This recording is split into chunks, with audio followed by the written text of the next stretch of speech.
If you told me 2 years ago that I'd be living in a spare bedroom of my own house, I'd have laughed it off. I wasn't the kind of guy who believed in separation within marriage. I thought either you were in it or you weren't. But here I am. My wife, Elena, and I got married when we were both 27. We met working at the same startup in Atlanta, young, ambitious, totally glued to each other. I moved on from that job after a year, but she stuck around. She was always better at playing office politics than I was. We built our life steadily. Modest home, no kids, 2 dogs, weekend trips. It wasn't thrilling, but it was ours. About a year and a half ago, she got promoted. It wasn't just a bump in title. She moved into a role that put her in constant contact with some high-level executives. New pressure. New responsibilities. New people. At first, I was proud. She'd worked for it. But then things started to shift. It started with small things. She stopped coming home for dinner as often. She claimed she had late meetings or client events. Fair enough. Then the texting slowed down. She'd be too slammed to answer me during the day. Again, okay, stress happens. I didn't want to be that guy who panicked every time his wife got busy. Then came the personal trainer. She joined a high-end gym her company partially reimbursed. She hired a trainer named Kyle. I only knew his name because she mentioned him frequently. Kyle says I should change up my carb intake. Kyle thinks I have great potential for strength training. It became a running joke between my coworkers and me. Kyle's killing it.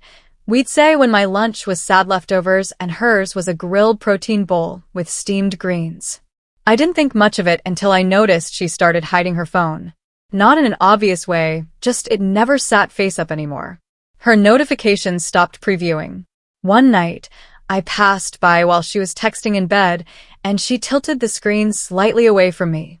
That one stung. I didn't want to jump to conclusions, so I asked, just directly, "Hey, is there something I should be worried about?" She looked genuinely confused at first, then annoyed. "No, why would you say that?" I said it felt like she was living a separate life. I said I missed her. I expected a hug, reassurance, something. She just said, "You're overthinking things. Work is just a lot right now." After that, we kind of drifted. Conversations got shorter. Nights got quieter. I felt like a roommate more than a husband. I tried suggesting date nights. She always had a reason to push them. Eventually, I stopped asking. A few weeks later, she went on a weekend company retreat. It wasn't unusual. They did them every quarter. But when she came back, she was quiet. Not sad.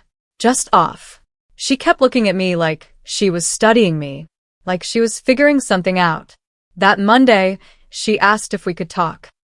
We sat in the living room, our 2 dogs curled up between us, and she said, "I've been thinking about us, about where we are." I braced myself. She didn't say she wanted to separate. Instead, she said she thought we'd become stagnant, that she felt boxed in. That maybe we should try spending some time apart, not physically, but emotionally. No pressure, no expectations, she said. We just do our own thing for a bit. I asked her to clarify. Are you talking about seeing other people? She didn't flinch. Maybe. I don't know. Just a break from the routine. I laughed. I couldn't help it. You want to go on a break? She nodded. I want to know if we're really still in love, or just used to each other. I didn't yell. I didn't throw anything. I just stood up, told her I needed some air, and walked the dogs until my legs ached. We didn't talk for 2 days after that. When we finally did, I told her I wasn't interested in pretending we were still married while living like strangers. If she wanted space, fine. But I wanted clarity. She agreed. Said we could set rules. No overnight guests. No hiding things. She even said she wasn't planning to see anyone. She just needed freedom to figure herself out. I wasn't convinced, but I didn't push. I didn't want to beg her to stay close if her mind was already gone. The weirdest part? Life just kept moving. We still lived together. Still split chores. Still fed the dogs. But emotionally, we were in different places. I kept my distance. I went to work, came home, ate, slept. She started going to more social events. Book clubs, work mixers, networking dinners. She always came back late. I stopped asking questions. One night, maybe 3 months in, she came home at 2 a.m. I was awake. I asked if she was okay. She just nodded and said, "It's nothing." Then she went to shower. I sat in the dark, listening to the water run, and realized I didn't recognize the person I married anymore. A few weeks later, I was invited to a coworker's birthday dinner. I almost didn't go, but something in me snapped. I didn't want to rot at home anymore. That's when I met Natalie. She was sitting across from me, a friend of a friend. Quiet, observant, with this subtle dry humor that caught me off guard. We ended up talking most of the night. She wasn't flirty, just real. We exchanged numbers, texted a bit, then met for coffee, then lunch. Nothing physical happened for a while. I didn't want to be that guy. But over time, I started feeling like myself again. Natalie asked how my day was. She listened. She remembered details. She laughed at my dumb jokes. I felt seen. The first time I kissed her, I felt guilt twist in my stomach. But I didn't stop. Back home, Elena barely noticed the difference. Or maybe she did and didn't care. Until one night, she saw a photo on my phone. Me and Natalie. Nothing romantic. Just a selfie at a taco place. She stared at it for a long time, then asked, "Is this someone you're seeing?" I said yes. She didn't say anything for a long while. Then she asked, "Do you love her?" I said, "I don't know. But I know how I feel when I'm with her. And I haven't felt that way with you in a long time." She nodded, got up, went to bed. That was 3 months ago. We've been living in the same house since. Separate rooms, separate lives. Last week, she asked if we could talk again. She said she made a mistake. That the space was a cover for doubts she wasn't brave enough to admit. That she thought she'd find clarity, but ended up finding loneliness. She said she wanted to try again. I told her I needed time. She asked if I was still seeing Natalie. I said yes. She didn't cry. She just said, "I understand." That night, I moved my things to the guest room. And now I'm here, writing this at 1:17 a.m. in a house where we both still live, but neither of us feels at home. It's been 4 weeks since we had that conversation in the kitchen. The one where Elena said she wanted to try again. Since then, things haven't changed much on the surface. We still split bills, feed the dogs, take turns with the laundry. But underneath it all, everything feels tight, like a rubber band stretched too far. I've continued seeing Natalie. Not secretly, Elena knows. She hasn't asked questions, but I see it in her eyes when I leave the house in a button-down instead of my usual hoodie. I hear it in the silence when I come back, and she doesn't ask where I've been. I try not to flaunt it. I don't bring Natalie to the house. We usually meet out, walks, dinner, sometimes just sitting in her car talking. She knows I'm still married. She's not pushing me to leave. In fact, she told me flat out, "I'm not here to be the reason something breaks. But I won't be someone's secret either." That hit me harder than I expected. Elena, on the other hand, has done a full 180. She started cooking again, buying groceries I like, putting on my favorite shows while she folds laundry in the living room. One night, she even left a photo album on my desk, one from our early years. Concerts, beach trips, blurry pictures from that awful cabin we rented with friends in the mountains. It felt like a guilt grenade. I didn't open it. Then 2 weekends ago, we got invited to a mutual friend's wedding. One of those we've known them forever couples. I wasn't going to go. I figured we'd just RSVP no and move on. But Elena came into the room with the invitation and said, "I'd like to go. With you." I hesitated. I thought about asking Natalie what she'd think. I didn't. I just said, "All right, just don't make it weird." The wedding was fine. Everyone asked where we'd been. "We haven't seen you two in ages," they'd say, assuming we were still the perfect couple. Elena smiled through it all.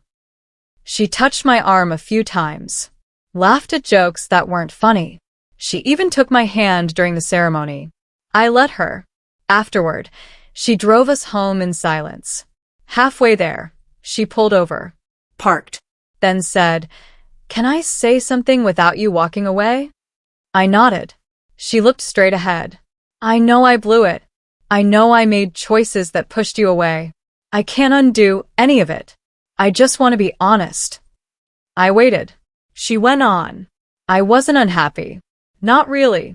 I was bored. Not with you, with myself. I thought there had to be more. That maybe excitement meant more than stability. But I was wrong." I didn't say anything. She turned to me. "I know you have someone else. And if that's what you want now, I won't fight it. But I need to ask, do you think there's anything left in this, between us, that's worth saving?" I stared out the window for a long time before answering. "Maybe," I said. "But I don't know if that's enough." Back home, things got even quieter. We started moving around each other like strangers in a shared space. I stopped trying to make it comfortable. I left early, came home late, spent more time at Natalie's apartment. Then, earlier this week, something happened. I was making coffee before work. Elena came downstairs holding her phone, pale and shaking. "I just got laid off," she said. I blinked. "What?" She handed me the email. It was part of a restructuring. No warning. No explanation. Just like that, she was out. I offered to help, but she shook her head and went back upstairs. I didn't see her the rest of the day. That night, Natalie and I had dinner. I told her what happened. She listened, then said, "Do you want to be the one she leans on again?" I didn't answer. 2 days later, Elena asked if we could talk. She looked tired. Raw. "I'm thinking of moving out," she said. "My sister has space in Charlotte. I could stay there for a while." I asked if this was her way of ending things. She said, "No. It's my way of not dragging this out." Then she said something I didn't expect. "I still love you, even if it's from a distance." I nodded. That was the end of the conversation. She left yesterday morning, took the smaller car, a suitcase, and the dogs. I told her I'd cover the bills until she found something. She didn't argue. Now, I'm sitting here in a quiet house alone. Natalie texted earlier, asking if I wanted to come over. I haven't replied yet. Because here's the thing, I finally got the space I thought I wanted. The independence. The peace. And I don't know what to do with it. I keep thinking about what Elena said in the car that night after the wedding. Do you think there's anything left in this that's worth saving? I still don't know the answer. But for now, at least, I don't feel like I'm drowning anymore. And maybe that's enough.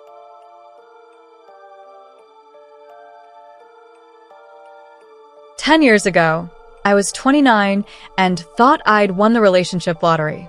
Her name was Brianna. We met through mutual friends, started hanging out in group settings, then eventually became a couple. It was fast, sure, but it felt natural. Within a year, we were engaged. We lived in a modest duplex in Des Moines, both of us working solid jobs, me in logistics, her in early childhood education. Everything looked good on paper. The ring was custom-made from a jeweler she followed on Instagram. The wedding venue was this rustic converted barn she'd dreamed about since college, and we were finally talking seriously about starting a family. Then one night, right before dinner, she told me she was pregnant. I had just finished installing curtain rods in what we'd agreed would be the nursery. I remember sitting down on the floor and feeling like the luckiest idiot alive. Planning ramped up fast after that. Baby registries, wedding cake tastings, floral arrangements. The whole thing was a whirlwind, but I was into it. The countdown was on, 13 days until the wedding. And then it all fell apart. I got home from work on a Tuesday, and the house was quiet. Again, not weird, she had her prenatal yoga class on Tuesdays. I waited, made dinner, watched an episode of Something Forgettable. 9 rolled around and I texted, "Everything okay?" She replied at 11:12 p.m. A single sentence. "I'm at my sister's in Chicago. I can't do this anymore." That was it. No call. No explanation. No indication anything was wrong the night before. I called her. Straight to voicemail. I called her sister, who sounded just as shocked as I was. She just showed up today with a suitcase. Wouldn't say why. She looks off. The next morning, her sister texted, She left. Didn't say where. I spiraled. The wedding was less than 2 weeks away. Guests were flying in, vendors were paid. Her name was on the lease. The joint savings account had a little over $8,000. When I checked it again on Thursday, it had $21.17. She cleaned it out. I tried emailing. No reply. Her Instagram and Facebook disappeared. Her work said she quit. She ghosted her entire life. And me along with it. A week later, I got an email from her. The subject line was blank. The message: I don't want this life. Please stop looking. No signature. Nothing else. My mom tried to get me to go to counseling. My best friend offered to drive to Chicago with me, just to find her. I refused. I couldn't explain it, but something inside me told me that chasing her would just lead to more hurt. 3 weeks later, a random number texted me. She lost the baby. It's your fault. I sat in the driveway reading that message for what felt like an hour. I didn't even know who sent it. The number was disconnected by the next morning. I didn't reply. Instead, I started looking through the apartment, deciding what to keep and what to trash. She'd left behind boxes of clothes, receipts, and this blue folder marked Bree, personal. Inside were printed copies of her resume, a job application, and 2 letters of reference, all fake. The contact numbers listed were burner phones. I know because I called one, and it went straight to a voice message for City Laundry. There is no city laundry in Des Moines. I don't know what possessed me, but I scanned the documents and anonymously emailed them to the HR department of the private preschool she'd last worked for. I never heard back. Didn't need to. It was just something I had to do. I also found a burner phone, likely the one used to text me. No messages on it, but the browser history was full of searches like fake miscarriage symptoms, how to disappear legally, and men can't see you if you leave before the wedding. That's when I started to realize this wasn't just cold feet. This was something else entirely. 2 months later, I received a letter from a debt collector. Apparently, a loan had been taken out in both our names. I never saw the paperwork. When I called the lender, they sent me a copy of the application. My signature was forged. I filed a report. The loan was eventually dropped from my record after an investigation, but that process took months. Meanwhile, wedding vendors started hounding me. Cancellation fees. Non-refundable deposits. I ended up paying close to $3,500 out of pocket. My credit took a hit. I had to ask my landlord for an extension on rent. I sold our couch, the washer, and the TV just to stay afloat. That was the low point. No pride. No closure. Just loss. Then, one night in October, I got a message from an old college friend who still lived in Chicago. He sent a blurry picture taken from across a coffee shop. Brianna was there with another guy, not holding hands but close enough to guess. He said she looked pregnant. I didn't respond. I didn't ask for more info. I didn't even save the photo. Because I knew then that it wasn't just me. I wasn't the first. And I probably wouldn't be the last. The morning after my friend sent me that blurry picture of Brianna in the coffee shop, I stared at my phone for a long time. I didn't feel anger, not even sadness. Just this dull realization. She'd moved on. Or maybe, more accurately, she'd already been moved on long before she ever left. That weekend, I packed the rest of her stuff into cardboard boxes and stacked them in the basement storage unit. I left a note taped to the door. Belongs to Brianna C. Not mine. Abandoned. It wasn't petty. I just didn't want anything of hers touching my life anymore. A couple of weeks later, I got a call from a blocked number. I didn't answer, but they left a voicemail. It was Brianna's sister, sounding uncomfortable. Hey, not sure if you've heard, but Brie, well, she's back in Des Moines. Just figured you'd want to know before someone else told you. That threw me off. I didn't respond. But I did a quick online search and found her listed under the staff page of a nonprofit downtown. Different last name. Different photo. Same eyes. A month passed with nothing. Then I ran into her of all places at a Walgreens. She was walking out with a kid. A little boy, maybe 3 years old. He had her face. She saw me, froze, and then walked quickly to her car. I didn't follow. I didn't say anything. I just stood there in the parking lot with a bottle of allergy meds in my hand and my stomach in knots. That night, I did something I hadn't in over a year. I called her. She answered. Hello. It's me. Silence. I saw you today, I said. Didn't expect to. She didn't respond. Then, finally, please don't make this a thing. I'm not. I just wanted to understand. Did any of it mean anything to you? Were you ever really pregnant when you said you were? Another long pause. Then she said quietly, I was. Twice. Different times. I didn't lie about that. Was the kid I saw today? No, she interrupted. He's not yours. Then why the hell did you vanish and blame me for losing her? There was a shuffle, like she'd put the phone down. When she came back on, her tone had changed. I was messed up, okay? I didn't know how to tell the truth without ruining everything. I left. That's what I do. That's not an excuse. I know. I ended the call with, I don't want anything from you, but don't reach out again. Let's not pretend we can ever be anything close to civil. She said, okay. Then hung up. That was the last time I heard her voice. After that, I focused on rebuilding. My lease ended and I moved to a different side of the city. I took a new job at a distribution company and cut off most of the mutual connections we had. I started running again, cooking more, slowly pulling my life out of that hollow space. And then, 2 years later, I met Mallory. We didn't click instantly. In fact, our first date was kind of awkward, but she was honest. Solid. No drama. She had this calm energy that made me feel grounded instead of excited, which turned out to be exactly what I needed. When I told her, months later, what had happened with Brianna, she didn't flinch or pity me. She just said, that's a lot. But it sounds like you've already done the hard part. We got married during a rainy spring weekend and had our daughter a year and a half later. I never tried to check on Brianna again, but pieces of her life would float to me through friends of friends or local gossip. Apparently, she lost her job at the nonprofit after mismanaging donor funds. No charges were filed, but the reputation damage stuck. Her sister told someone that Brianna was now living with their mom, the same mom she once claimed was abusive and barely scraping by. 2 kids. No partner. No income. Every now and then, I'll drive past that Walgreens and think about the day I saw her there. It doesn't make me sad anymore. It just reminds me how far I've come. Some people spend their whole lives creating messes and running from them. I'm not one of those people anymore.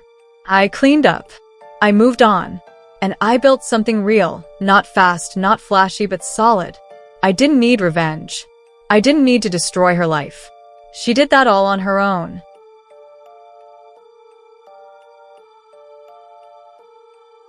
I was 8 when my parents sat me down and told me that things were going to be different from now on. My little brother, Tyler, had just been diagnosed with sensory processing disorder. I didn't fully understand what that meant at the time. Just that loud noises, scratchy clothes, and too many surprises made him freak out. What I did understand, very quickly, was that everything in our house was about to revolve around him. At first, I tried to be the good big sister. I let him have the blue plate I liked at dinner. I gave up the top bunk. I even stopped watching my cartoons when he didn't like the theme music. But it didn't take long before it stopped being small compromises and started being a complete redirection of my entire life. The clearest example? My 9th birthday. I'd asked for this huge art set I'd seen at the mall. Paint tubes, sketchbooks, colored pencils, the whole thing. I was obsessed with drawing back then. On the morning of my birthday, there was a big wrapped box waiting for me in the living room. For 5 seconds, I was excited. Then Tyler saw it. He ran up, tore it open before I could, and immediately burst into tears because it wasn't for him. My mom panicked. My dad started shushing him like a bomb about to go off. Within 10 minutes, they were packing the art kit back into the box and putting it away. I was told we'd open it later. We never did. The next day, my mom took Tyler to the store and let him pick out a bunch of toys, including a smaller art set, so he wouldn't feel left out. He got to open that at dinner. I got socks. No joke. Socks. That's when I started noticing a pattern. If Tyler wanted something I had, I lost it. If he cried, the rules changed. My parents acted like every meltdown was a natural disaster, something that had to be managed, not questioned. I was just expected to adjust. By the time I was 11, I had started to grow resentful. Not just of Tyler, but of my parents' total surrender to his every whim. He didn't even try anymore. He knew crying got him what he wanted, so he leaned into it. Hard. It didn't help that he got weirdly possessive about holidays. Christmas? He got more gifts because he needed more sensory-friendly options. Halloween? If he didn't want to wear a costume, nobody did. I once spent a full week putting together a DIY astronaut outfit out of foil and cardboard. He threw a tantrum about the noise my jetpack made. My parents made me throw it away and wear a hoodie instead. Then came the Matchbox car. It was a dumb little red car. I got it from a classmate on Valentine's Day as part of a candy bag. Tyler saw it on the kitchen counter that night and immediately claimed it. I told him no, it was mine. He screamed for 30 minutes straight. Full siren mode. My dad marched into my room, took the car, and told me to be the bigger person. That night, I snuck into Tyler's room and took it back. That was the first time I got grounded. Not for lying. Not for breaking anything. For claiming a $2 toy car from a brother who already had a bin full of them. I stopped asking for anything after that. If I wanted a book, I borrowed it from the school library. If I wanted a new hoodie, I saved lunch money and bought it secondhand. It was easier than watching my brother get the same thing the next day, just to be fair. But the moment that really broke something in me came at 13. I'd invited 5 friends over. 4. A low-key birthday hangout. My mom said that was fine. No party decorations, no music, just pizza and board games. The night before, Tyler started spiraling because he wasn't going to have fun and nobody wanted him there.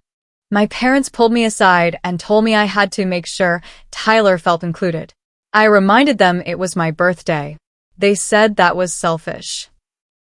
The next afternoon, my friends showed up to find Tyler already seated at the kitchen table, wearing a party hat, arms crossed like a bouncer. Every time someone tried to talk, he interrupted. Every time someone laughed, he screamed that they were laughing at him. At one point, he threw a die across the room and accused my friend Emily of cheating at Monopoly. We never even got to cut the cake. After they left, I went into my room, closed the door, and didn't come out for the rest of the night. Nobody came to check on me. Nobody even said happy birthday after that. The next morning, I overheard my mom on the phone with a family friend saying, "We tried to do something small for Mia, but Tyler's just not ready for group situations." Like it was a weather report. Like I wasn't even a factor. That's when I started writing things down. I didn't have a diary. I used the Notes app on my tablet. Every time something like that happened, something where I lost out because Tyler needed more, I made a list. Eventually, the list got long. Then it got angry. Then it became the only way I felt like I had control. Because in that house, if you weren't Tyler, you didn't matter. And I was starting to forget what it felt like to matter at all. The year I turned 14, I stopped pretending. I stopped asking for birthday parties, or rides to the mall, or even basic things like a haircut. If I needed anything, I waited until a teacher or my aunt noticed and quietly stepped in. That year, I cut my own bangs with sewing scissors. I got food poisoning from eating expired yogurt that Tyler refused to touch, but my mom kept in the fridge just in case he changed his mind. I didn't tell anyone. I didn't see the point, but I kept writing. By then, the Notes app had turned into a document on our shared family laptop, password protected, hidden in a folder labeled Science Project. It was about 50 pages long. I started calling it the Quiet Resistance. I wrote everything. Dates, names, exact quotes. I wrote about the time Tyler got into my closet and shredded my only decent jacket because the zipper made a noise he didn't like. I wrote about the apology my parents forced me to give him for making him feel bad. I wrote about the time I came home with a math award and my dad tossed it aside because Tyler was having a bad sensory day and didn't want loud bragging. I didn't plan on using it. Not yet. It just helped. Things finally shifted when my Aunt Leah came to visit for a week over spring break. She wasn't subtle. The second day in, she noticed Tyler screaming because I wouldn't give up my turn on the TV, and she stared at my mom like she was watching someone throw out a baby to save a fish. Later that night, Leah knocked on my bedroom door and said, "I don't want to overstep, but does this happen a lot?" I didn't answer. I just opened my laptop, pulled up the document, and turned it toward her. She sat there for a solid hour reading in silence. When she got up, she didn't say anything. She just nodded and went to bed. The next morning, my parents were tense. My dad avoided the kitchen. My mom was quiet. Tyler got a time limit on the TV for the first time in years. That was the beginning of the end. Leah didn't confront them directly, not then. She waited. She told everyone in the family. Not just the stuff I'd written, but what she saw with her own eyes. How I barely spoke, how I flinched when Tyler raised his voice, how my parents had basically abandoned parenting in favor of keeping one kid sedated and the other invisible. I didn't know she'd done that until a couple weeks later when my school counselor pulled me aside and asked if everything was okay at home. I told the truth. All of it. Just like I'd written it. That led to a mandatory meeting. My parents were called in. I wasn't there, but word spread. Apparently, my mom cried. My dad got defensive. The counselor mentioned neglect and disproportionate caregiving. They left furious, but they knew eyes were on them now. That week, they tried to be normal. My mom cooked dinner instead of microwaving frozen stuff for Tyler and leaving me to figure it out. My dad asked me how school was. Tyler got grounded for screaming at a neighbor's kid. It didn't last. A month later, Tyler had a full-on meltdown in a Walgreens because they didn't carry the brand of gummy vitamins he liked. My dad ended up punching a display stand in frustration. My mom had to physically carry Tyler out. I wasn't there, but a woman filmed it. It ended up on Facebook. A friend of my aunt tagged her in the comments. That was the final straw. Leah drove over that same night. She didn't ask. She packed my things and brought me to her house. I think my parents were too shocked to stop her. I stayed with her for the rest of the school year. Then the summer. Then my sophomore year. They never asked me to come back. They'd call occasionally, at first to check in, then to ask if I could talk to Tyler when he had a rough week. I stopped answering. Eventually, the calls stopped. By the time I graduated high school, I hadn't lived at home in 3 years. I went to community college, got a part-time job at a bookstore. I started saving. I paid for my own phone, bought my own shoes, learned how to live without flinching. 2 months after I moved into my first apartment, my mom showed up unannounced. She looked tired, older than I remembered. She said she missed me, that Tyler had been getting worse, that he barely spoke to her anymore unless he wanted something, that she and my dad were considering a residential program but couldn't afford it. She asked if I could help. Not money, just advice. Maybe write down what worked when I was still at home. I looked her in the eye and said, "Nothing worked. That's why I left." She nodded, stood there for a second, then left. I haven't seen her since. Sometimes I still get updates from Leah, usually short. Tyler broke another door. Your dad's working nights now. Your mom's on anxiety meds. I don't feel joy. I don't feel revenge. I feel distance. Like I watched a house burn down that I'd already moved out of. I'm not angry anymore. I just don't want to go back. And I don't owe anyone an explanation for that. Some people grow up in houses where they're seen. I grew up in a house where I was managed. Quietly. Strategically. Like a side character in someone else's story. But now, I'm the only one writing mine. And for the first time in my life, I don't have to share the pen.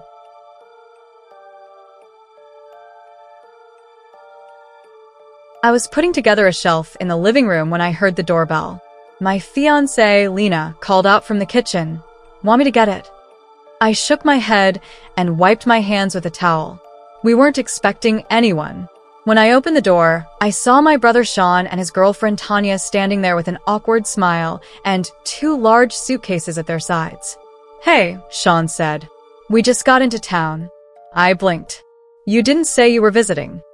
Tanya was already stepping past me. We thought it'd be a fun surprise. Lena peeked her head around the corner, gave them a quick smile, and went back to the kitchen. I stood there for a second, then shut the door and followed them inside. You guys want water or something? I asked, mostly out of politeness. Sean flopped down on the couch like it was his own. We're good. Listen, we had a bit of a situation. I stood by the counter, arms crossed. What kind of situation? Tanya spoke up. My lease ended, and the new place we applied to fell through. We're kinda in between places right now. Sean added, we figured we could stay here for a bit, just until we figure things out. That was when I realized why they had suitcases. This wasn't a social visit. I glanced down the hall, where we'd just finished converting the spare room into a home office for Lena. This isn't really a good time. Sean laughed like I was joking. Come on, man. It's temporary. A few weeks. You've got space. Lena walked back in, wiping her hands on a dish towel. What's going on? They want to stay here, I said flatly. Tanya chimed in. Just for a short while. We're in a tough spot. Lena and I exchanged a look. We'd been through this before. 3 years ago, Sean crashed with us for a few weeks that turned into 5 months. He didn't pay rent, ate our food, and left a mess everywhere. When we finally asked him to leave, he acted like we were kicking him out of his own home. Look, I said carefully, we're happy to help you figure something out, but staying here long-term isn't going to work. Sean's face changed. Wow. Seriously?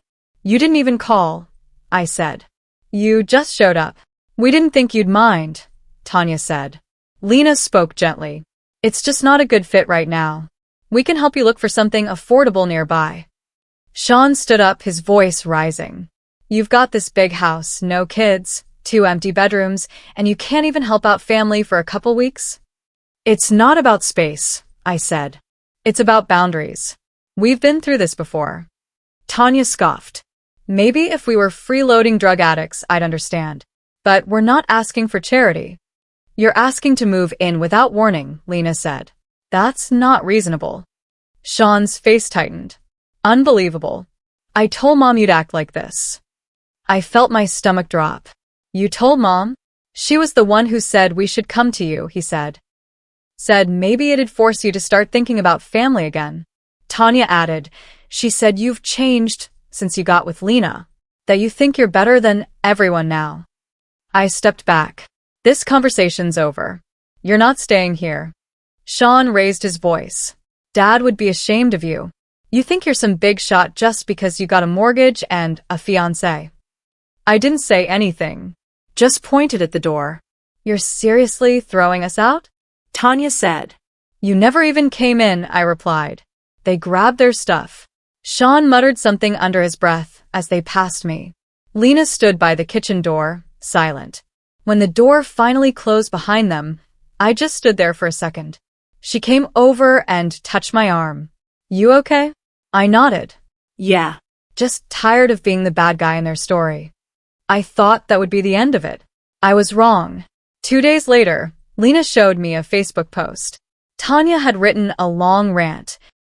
Something about being betrayed by family and left on the street by people with spare bedrooms and no heart.